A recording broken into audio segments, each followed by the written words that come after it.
Hi, this is Kit. We are here today to make design boards to help you organize your pieces when you are cutting pieces to make blocks. So today you can see here that I have the blocks for a quilt that had many different pieces. I was even able to use some stickers to label those. So you can see that I'm using a couple different sizes of these boards. So let me show you how to make some of these.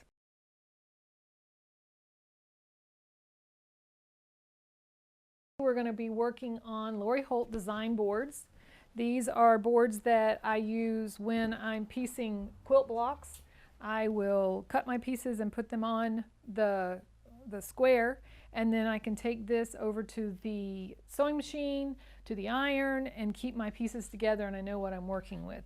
This is an example of one of the blocks in Lori Holt's Farm Girl Vintage 2, and I think this block has 30 something pieces in it. So when I was cutting all those little tiny pieces out, it was good to have a board I could lay them all on and keep them all together. So that's what we'll make. So this particular design board is easy to work with and easy to make. Most of the things that are in it you'll have in your studio at home. You won't need to buy anything.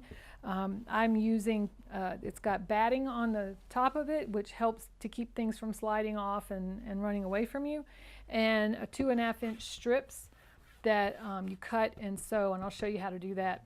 And then the only other thing that I had to purchase was the core board. So this is foam core board that we will cut here together. So this is a 15 by 15 inch square. I've already cut these 10 by 10 because I want some smaller ones because I'm going to be doing some 6 inch blocks with that particular quilt that I'm working on. So I'm going to be working with those. But what did I do with my foam core board? Oh, here's my board. Okay, so let's start with how to cut the form board, the core board, so that you can attach the batting and the borders to it.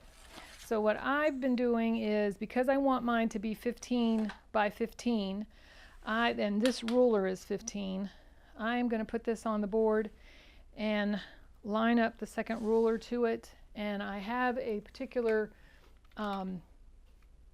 rotary cutter that is not my favorite, and it is a 660 millimeter. So I use this for the core boards, and that's pretty much all I use this for. I'm very partial to my Olfa for everything else. So we start by pressing and cutting at 15 inches, and nothing has to be perfect or exact, but it's a good way to know that this is a 30-inch board, and if I cut 15 inches, I'll get 2 of them out of this. And then I will go through the same step again, putting my 15-inch on the board, butting my ruler up against it, and this will allow me to cut all the way through the board. So now I have 2 pieces, hopefully. There you go. And any little edges you can just rip off. Okay. So next we're going to cut the other side of the 15-inch. So we'll do that from this side. And I'm going to have a little bit of waste here on the side, but I will save that for my grandson for other projects. So that will get used at some point. And again, line the ruler up. And cut through. And then again, any of the little scragglies, that's going to get covered up with the 2.5 inch strips that you're going to put around it anyway. So that's one of the 15-inch strips, and I'll cut this other one a little bit later. So now that you've got this cut, take a piece of batting. These are scraps of batting that I had in my stash. You can take a piece of that and lay it on there, and we will bring the glue gun over. I've had this on. Make sure the iron is on for one of the next steps. So just put your hot glue along the edge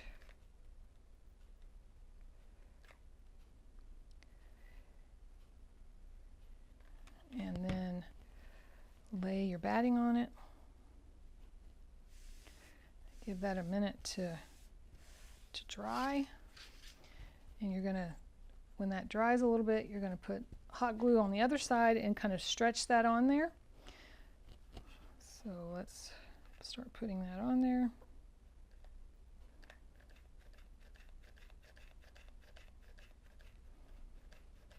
And nothing has to be exact or perfect. And these boards will never turn out perfect. Every time I've done one, I've had something that I would have done a little differently. So, but the batting really goes a long way in making sure that the things you put on it won't fall off when you're going from the cutting board to the sewing machine to the iron. It'll all stay in place. And then once you get that on, go down the other side.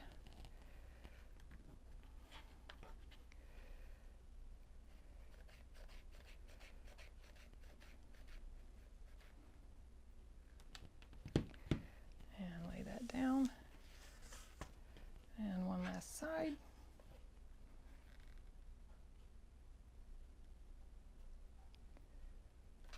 Okay, I'll bring the board over so that I don't get wax on.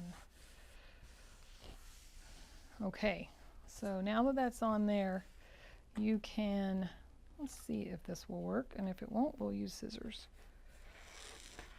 Just use something to cut that batting away. Looks like I've dulled the blade. Let's see if this one will work.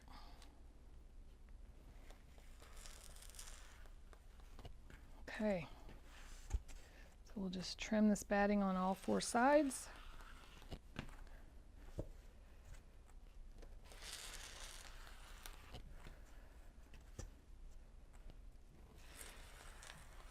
Okay, all right, so the last step is to put your border around the edge. You can see here I used fabrics I had in my stash at the time. So let me show you how to cut that border.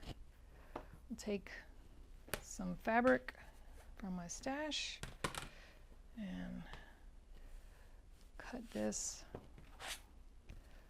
So straighten this up.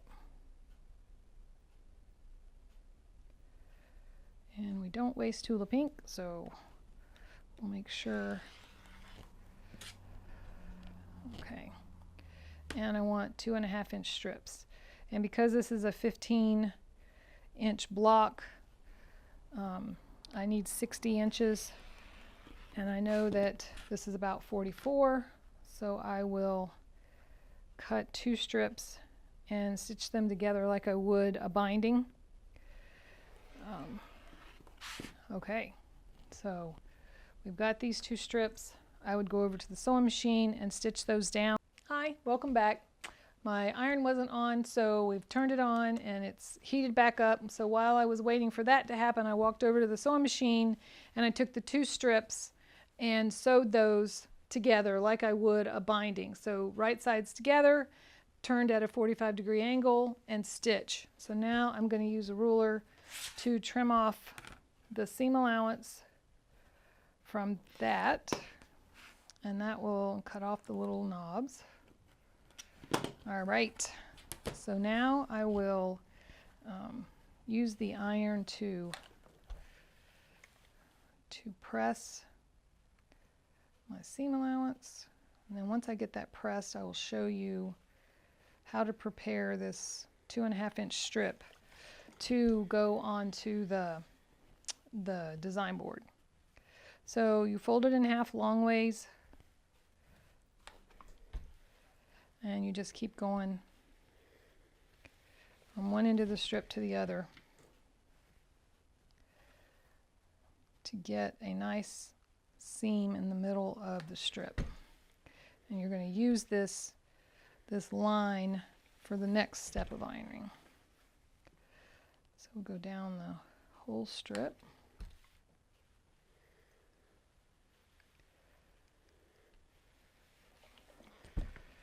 And keep going.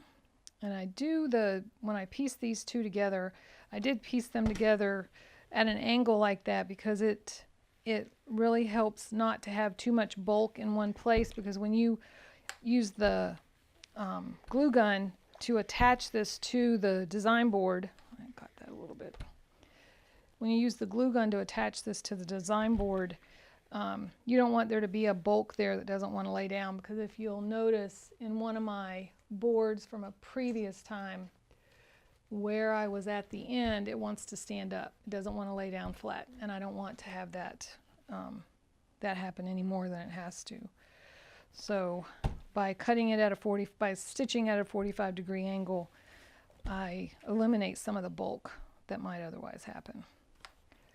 So we go through this, and again, these design boards are very helpful. I know Lori Holt talks about, even when she's going to sew with friends or going to a sewing class, she will cut her things and put them on the boards, and then put a board face down on it and put a rubber band around it so that nothing gets lost when she's taking her stuff out. So I haven't done that, especially since pandemic days.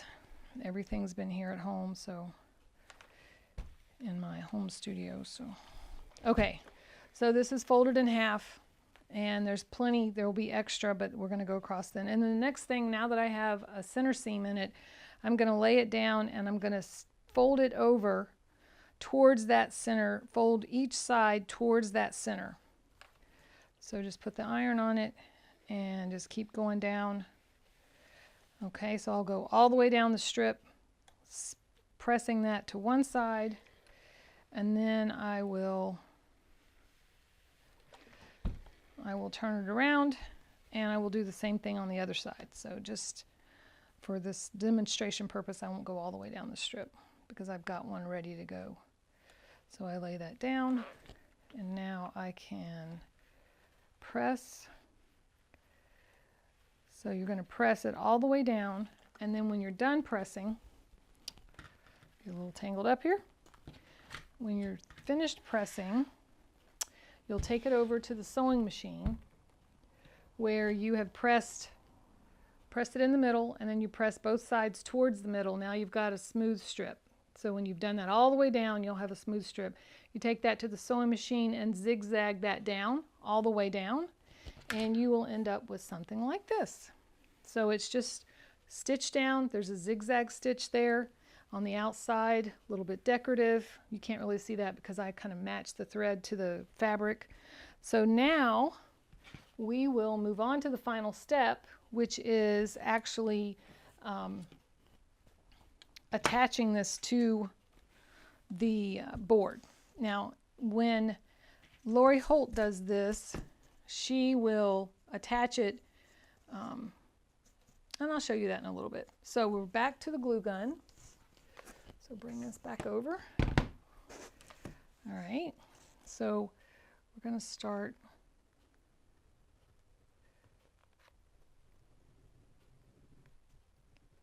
Don't do a lot of things with the glue gun, so. All right, so we do that, and we take this, and right on the zigzag stitch, you want to attach it to the board, and you want to give it time to heat up so that it's firmly attached. And you just go around the board, all four sides, doing that.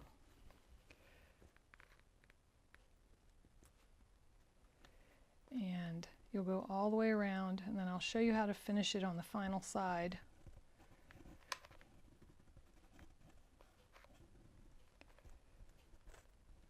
Okay.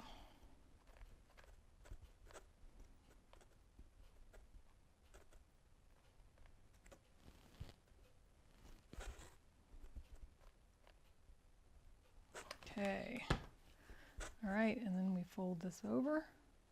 And again, just making sure that zigzag seam, since it's right down the middle of the fabric, if you make sure that you've got your zigzag seam right along the edge of the board.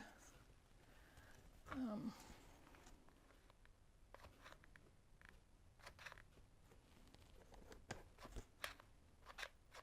I'm not getting much glue out of here at the moment.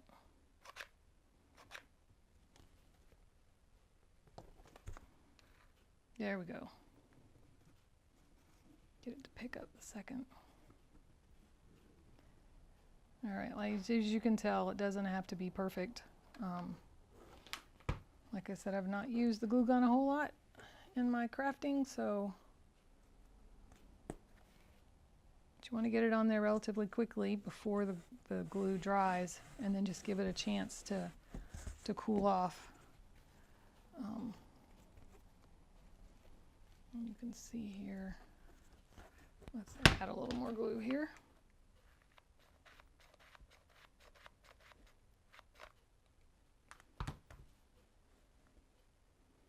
And press that up the side. Now we're waiting for that to dry.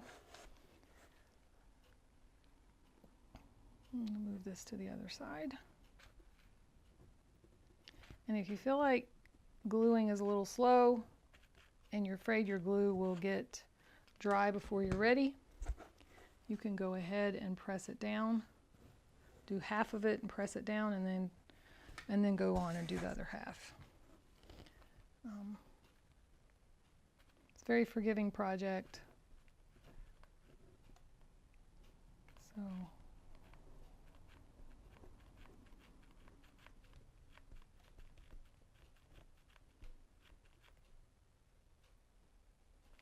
okay, almost there.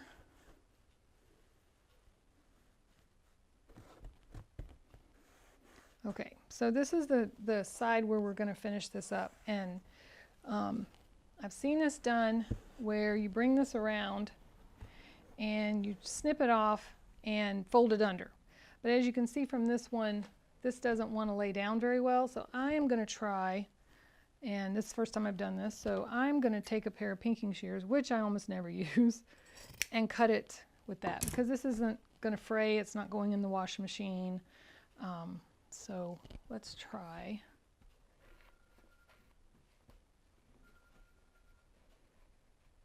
And then put the last bit of glue on this end.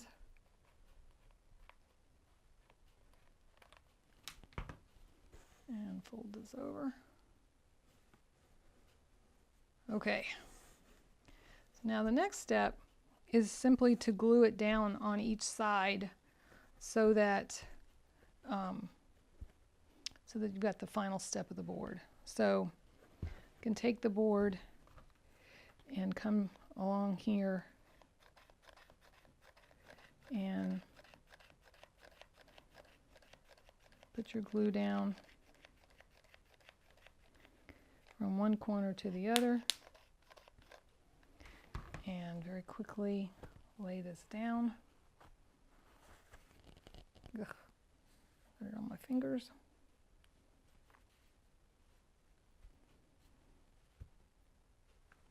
And give it a minute to seal.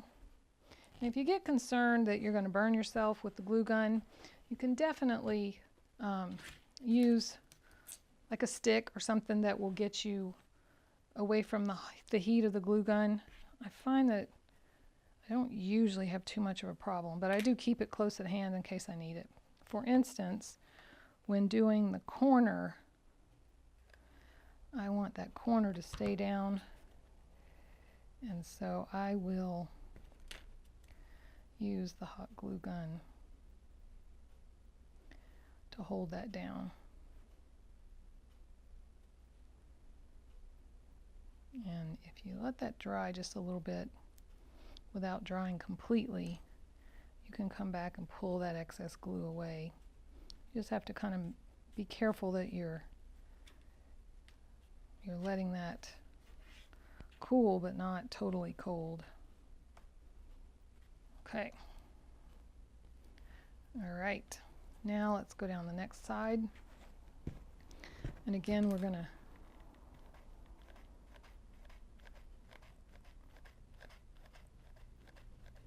go all the way down.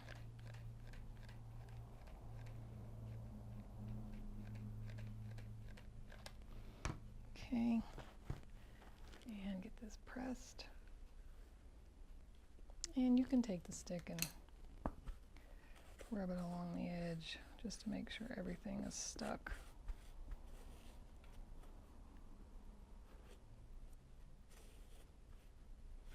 Give it a minute or two to assure that it's stuck. And we're going to try putting a little bit on this corner and a little bit on this corner at the same time. See if we have a little less mess this time. So we fold that down and pull that over. Okay.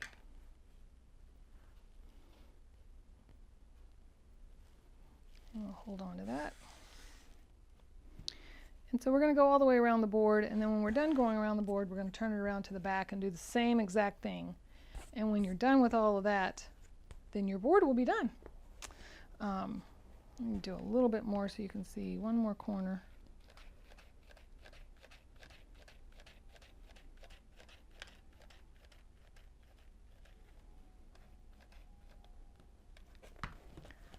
Okay, hold that down all the way to the end. And like I said, you can use the stick to keep everything down.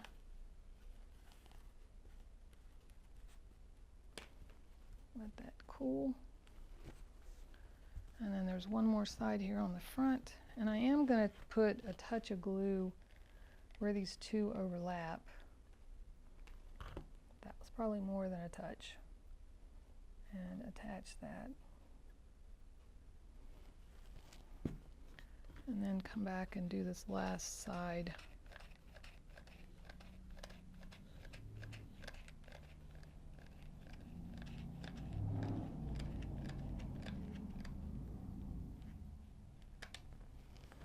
And then very quickly lay all that down.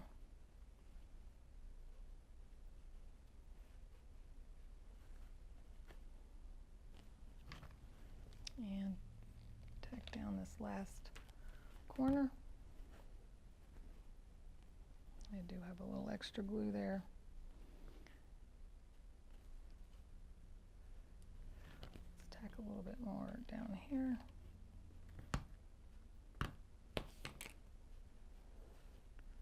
Okay, so then we'll do the back side the exact same way. So this is one of the design boards. Like I said, I'm going to do a couple of these for the quilt that I'm working on. There's quite a few 12.5-inch blocks, and these are perfect for that, especially when there's a lot of pieces. It gives you room to put all the pieces down. And then the 10 by 10 boards I think will be good for the 6.5-inch blocks. So I hope that helped. If you enjoyed what you saw and if it was helpful, don't forget to subscribe and like the video. And if you want to be notified as I upload content, please click on the bell so that you'll be notified. So again, this is Kit from Pink Art Quilting and Embroidery, and I appreciate your time and thank you very much.